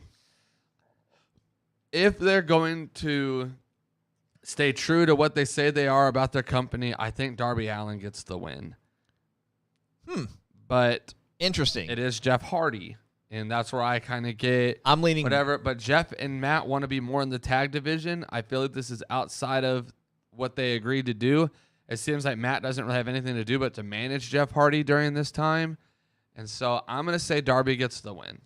I'm actually going to agree with you, and I think it's because the Bucks cost Jeff the match. Okay, we saw the little face-off last week. Yeah.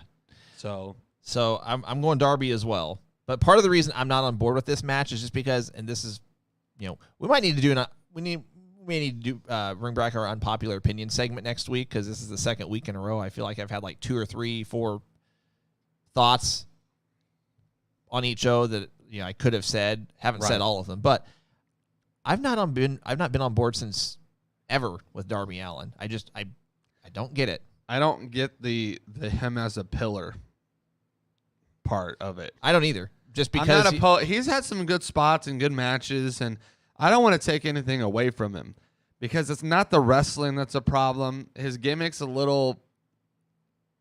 it's different. And I feel like it hurts storylines though, because it doesn't fit a lot of storylines, especially in a company that's more wrestling focused. His gimmick is a little far fetched for me. Yeah.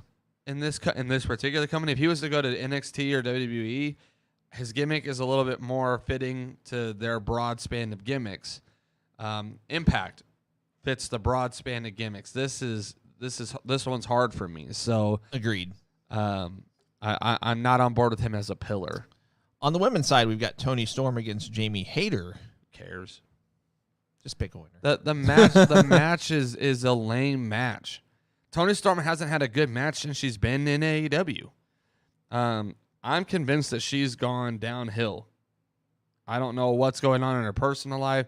I saw the interview where they thought that she was like completely drunk and high or something, hammered or under the influence of something. Yeah. I'm not convinced that she's the Toni Storm that we think she is, but by default, by name, I'm going to say Toni Storm gets the win. Same here. We've got Ricky Starks defending the FTW championship against Jungle Boy. Is this where he drops it? I'd say no, but I don't think Jungle Boy needs that title while they're still the tag team champions. So I'm going to say Ricky Starks retains. Well, I'm going to say he walks out with the belt. It could be a DQ finish on Jay guy. Lethal also mentioned wanting it, so he could get involved and, Are they trying to make Ricky Starks a face? I don't think so. I don't think so either, but I feel like here and there that it hasn't been like a consistent week to week thing, but they'll do little things periodically, or they've done little things periodically over the last like 2 or 3 months that have hinted that they might go that direction. But I don't think he'll be a good face. I think that would be a terrible mistake. I think if they're wanting to split up him and Hobbs, that they should make Hobbs the face. And really? Yeah. Fair enough. And then Adam Cole against Dax Harwood in the other men's quarterfinal match. I really hope this is a good match. I don't want it to be another, no disrespect, but I don't want it to be another O'Reilly Jungle Boy match. Right. And that's my concern. I think these two will do their best. I have not seen an Adam Cole match yet on AEW that I didn't say wasn't at least good. He's had every match that I've seen him in has been solid at least. I have been impressed with the singles showing of FTR, both of them. They, usually they're more of a tag team wrestling. They've shown that they're able to do the singles thing. I don't see how you have Adam Cole lose this match. I don't either. I'm intrigued enough by this match if it's just going to be a clean wrestling match with a clean winner, and then that's that. They go to a commercial, because you can't really build a storyline from this. Right. At least I don't think so, unless you somehow get Fish and O'Reilly involved, and then you set up a Ring of Honor tag title match. I guess you could go that route. Yeah. So, I don't know. I'll withdraw my comment. Maybe you can set up a storyline from You here. could. Should you is the question. Yeah. So, I think our predictions are pretty much, they are the same. So, guys, it's about that time. Or it's not about that time. It is that time. Cole, any final thoughts? Guys, as always, thank you for watching the greatest wrestling podcast ever. We do appreciate you tuning in with us, especially last minute with us changing the time and the day. So thank you. Didn't change the time. Change the day of the week. Thank you for shifting on a dime with us. Remember, next week we also are going to do a Tuesday show as well, same time as always. So join us for that. Don't forget about our Forbidden Door watch party that'll be coming up in June. Don't forget about our June 26th. Warrior Wrestling live event that we'll be doing at the Fan Fest there. We'll have some people on board with us there. Don't forget about our Going Broadway podcast merch. It is comfortable. It is fashionable. You do want it. You got to have it. And we will have our new design up here within the next couple weeks. So Hopefully next week.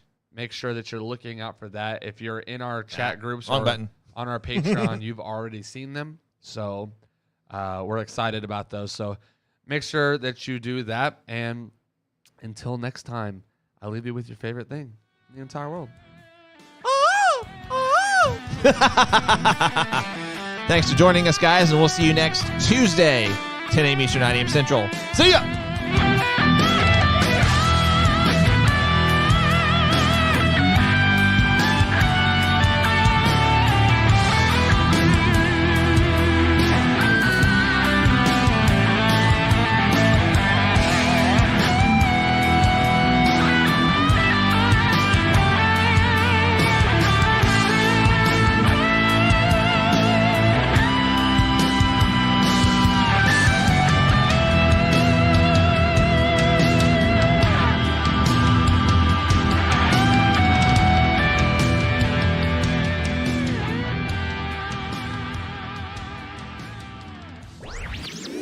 This podcast was a presentation of LightUpMedia.fm.